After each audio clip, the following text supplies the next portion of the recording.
नमस्कार, मैं प्रज्ञा ठाकुर खबर पक्ष के साथ सीधी से बड़ी खबर। कमलेश्वर पटेल के सीधी पहुंचने पर हुआ जोरदार स्वागत। जगह जगह कांग्रेस के समर्थकों ने किया गर्मजोशी से स्वागत। गाजे बाजे एवं पटाखों से हुआ स्वागत।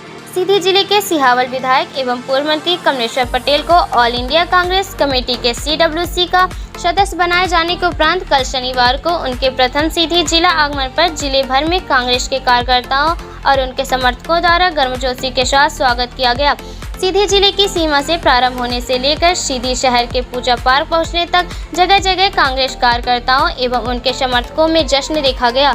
जिले की सीमा से हुई स्वागत की शुरुआत कांग्रेस के एक युवा चेहरे के रूप में अपनी पहचान रखने वाले पार्टी के सिहावल विधायक कमलेश्वर पटेल के CWC का सदस्य बनाए जाने के उपरांत उनके सीधी जिले की सीमा पर पहुंचते ही कांग्रेस कार्यकर्ताओं द्वारा उनके स्वागत की शुरुआत प्रारंभ कर दी गई। इस दौरान जगह पर रोककर उनके समर्थकों द्वारा फूल मालाओं से जहां उनका स्वागत किया गया, वहीं विशाल वाहन रैली भी इस दौरान निकाली गई। नगर पालिका की सीमा में हुआ जोरदार स्वागत। सीधी शहर की नगर पालिका की सीमा पर बने सोनबरसा टोल प्लाजा में कमलेश्वर पटेल का जोरदार स्वागत किया गया।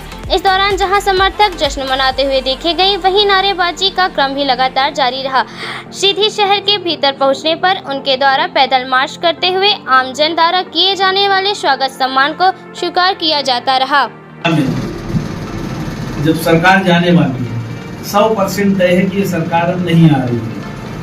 उसके बाद 1.5 महीने में कौन सी ऐसी कार्यगुजारी कर लेंगे और कौन सा ऐसा जो मध्य प्रदेश सरकार 18 सालों में नहीं कर पाई, 3 लोगों को मंत्रिमंडल में जगह दे के कौन सा ऐसा काम कर लेगी या किनको साध लेगी। ये तो हमें लगता है जैसे लाडली बहना लेके आए हैं, ये लाडली बहना जैसा इनका लड्डू है कि जो कभी जो है ना ये क्रियान्वित होने नहीं है। ये जो अभी मंत्रिमंडल का आज पुनर्गठन हुआ है, 3 लोगों को उसमें रीवा से भी शामिल किया गया है, जिनकी योग्यता या उनकी योग्यता अभी तक दिखाई नहीं दे रही थी, अचानक ऐसे क्या हो गया ये समझ के परे है। हमें तो ऐसा लगता है कि जो मंत्री बने हैं अभी तक तो हमने यही देखा है कि इस तरह के मंत्रिमंडल गठन में पुनर्गठन में जो भी मंत्री बनते हैं वो दोबारा जीत के नहीं आते, उनका कभी नंबर लगता नहीं। जब प्रदेश की जनता का विश्वास खो चुके हैं, इनको तो इस्तीफा दे देना चाहिए, पूरी सरकार को इस्तीफा दे देना चाहिए। कभी विकास यात्रा निकालेंगे, कभी विकास पर्व मनाएंगे, तो कभी अभी आशीर्वाद यात्रा निकाल रहे हैं और पूरी तरह से शासकीय धन का दुरुपयोग कर रहे हैं, पूरी सरकारी मशीनरी का दुरुपयोग कर रहे हैं। इसकी हम घोर निंदा करते हैं और निर्वाचन आयोग से मांग करते हैं कि इस पे प्रतिबंध लगाया जाए। जिस तरह से प्रिंट मीडिया, इलेक्ट्रॉनिक मीडिया में भी एडवर्टाइजमेंट करते हैं और उसमें भाजपा का जो चुनाव चिन्ह है उसको दर्शा के जिस तरह से प्रचार प्रसार कर रहे हैं, अगर माध्यम के माध्यम से पूरा गवर्नमेंट का पैसा जा रहा है। हमारी तो मांग है निर्वाचन आयोग से संज्ञान मिल ले और हम लोग तो विधिक चर्चा भी की है, सलाह भी ले रहे हैं और कानूनी कार्रवाई के लिए भी हम लोग जरूरत होगी तो FIR भी दर्ज कराएंगे सरकार के खिलाफ और रिकवरी भी इनसे कराई जाए, इसकी भी मांग हम लोग करेंगे। क्योंकि कोई भी सरकारी पैसा कोई भी राजनीतिक दल चाहे जिसकी भी सरकार हो, वो अपने चुनाव चिन्ह को दर्शा के सरकारी पैसा उपयोग नहीं कर सकते हैं। और लगातार मध्य प्रदेश की भाजपा सरकार सरकारी धन का, जनता की गाड़ी कमाई का टैक्स के रूप में जो वसूलते हैं उस पैसे का दुरुपयोग कर रहे, इवेंट करने में लगे हैं और ये इवेंट वाली सरकार है। और अभी देखने में आ रहा है कि सभी विधानसभा क्षेत्रों में दूसरे प्रदेशों से लाकर लोगों को विधायक घुमा रहे हैं। जब यहाँ का नेता सक्सेस नहीं है, यहाँ का जो विधायक है वो अपने कार्यकर्ताओं से अगर समन्वय नहीं बना पाया इतने वर्षों में, तो बाहर का आके 10 दिन में क्या कर लेगा। हमारा तो यही आपके माध्यम से आग्रह है जनता जनार्दन से कि इनके अब किसी भी बहकावे में नहीं आए, न इनके विकास यात्रा नहीं दिखाई। विकास यात्रा और विकास को अगर जनता मनाती, अगर इतना ही विकास हुआ था तो जनता मनाती, तो जनता ने तो मनाया नहीं और इनके किसी भी बहकावे में नहीं आए। और मध्य प्रदेश में पूरा बदलाव की बयार है। 100% मध्य प्रदेश में कांग्रेस की सरकार बन रही है और मध्य प्रदेश में नहीं 5 राज्यों में चुनाव हो रहे, सभी जगह कांग्रेस की सरकार पूरी मेजॉरिटी में बन रही है।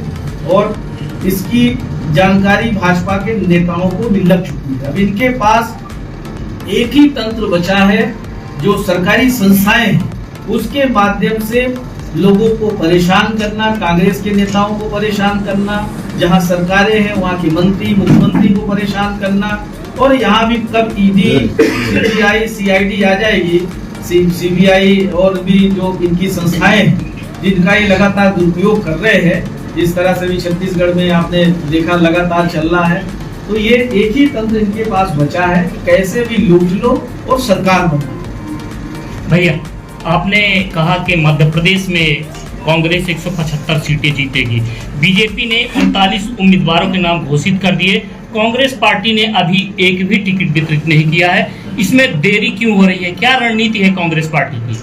देखिए, बीजेपी ने अगर 39 सीटें घोषित की हैं, वहाँ भगदड़ मची हुई है। किस तरह का विरोध का सामना करना पड़ रहा है, उनका इंटरनल मामला है। कांग्रेस के नेता हमारे हमेशा ये कह रहे थे, और हमारी तैयारी भी है, पर हमने अपने पत्ते खोले नहीं है और वो हमारे जाल में फंस गए। सच बात तो ये है कि हम लोग बोल रहे थे लगातार, हमारे नेता बोल रहे थे कि हम बहुत जल्दी घोषित कर देंगे, हमारी पूरी तैयारी है, और वो जिस तरह से उनने ये एक्सपोज किया है, जो 39 सीटों पे अनाउंस किया है, सभी सीटों पे विवाद की स्थिति है। नेताओं को काले झंडे दिखाए जा रहे हैं, पुतले दहन किए जा रहे हैं, रैलियां निकाल रहे हैं, अनर्गल बयानबाजी हो रही है। तो इसके लिए हमारी पार्टी की पूरी तैयारी नहीं, तो इस डर से कांग्रेस कब तक रोके रखेगी? क्या ऐसी शंका है आपको? हमें कोई शंका नहीं है, हमारे यहाँ कोई इस तरह की है ही नहीं। हमारे यहाँ पूरी तैयारी है, और जब समय आएगा तो सीधी सीट के लिए मैं आपसे एक सवाल करना चाहूंगा, और सीधी सीट को लेकर बीजेपी से हमने बात की, उनके सांसदों से बात की, तो उन्होंने कहा जातिगत समीकरण इस सीट पर नहीं बैठते हैं। कांग्रेस पिछले 2 बार से ब्राह्मण उम्मीदवार को टिकट दे रही है और दोनों बार पराजय का मुंह देखना पड़ा। क्या कांग्रेस पार्टी को ये नहीं लगता है कि इस बार उसको टिकट बदलना चाहिए, अन्य वर्ग को भी टिकट देना चाहिए? देखिए, ऐसा है कि कांग्रेस पार्टी हमेशा से सभी जाति धर्म के लोगों को एक साथ लेकर चलती है, और जो हमारा पुरानी परंपरा है उसका भी हम लोग निर्वहन करते हैं। पर उससे ज़्यादा महत्वपूर्ण ये है कि कौन व्यक्ति अच्छी साफ सुथरी छवि का है, कौन व्यक्ति कांग्रेस पार्टी की विचारधारा से चल रहा है, कौन व्यक्ति चुनाव को जीत सकता है। ये सारे आकलन पार्टी संगठन स्तर पे भी हो रहे हैं। हमारी सर्वे की टीम अलग एआईसीसी पीसीसी की घूम रही है। एआईसीसी के हमारे जो सेक्रेटरीज है, जिले के प्रभारी है, जिला अध्यक्षों से भी, ब्लॉक अध्यक्षों का भी अभी सम्मेलन है। सबसे सलाह मशविरा करके जो उपयुक्त प्रत्याशी होगा उसको ही पार्टी प्रत्याशी बनाएगी, क्योंकि जब हम पूरे प्रदेश में हमारी अच्छी स्थिति है तो पार्टी की प्राथमिकता है कि हम उन सीटों पे जहां हम लगातार हार रहे हैं वहां हम जरूर जीते। तो जीतने के लिए जो भी मापदंड है उसकी प्रक्रिया पूरी तरह से कांग्रेस पार्टी की तरफ से हमारे जो वरिष्ठ नेता हैं, हम लोग लगातार निरंतर मीटिंग्स कर रहे हैं, रणनीति बना रहे हैं, और बहुत सारी रणनीति हम समझते हैं कि मीडिया में भी जाहिर नहीं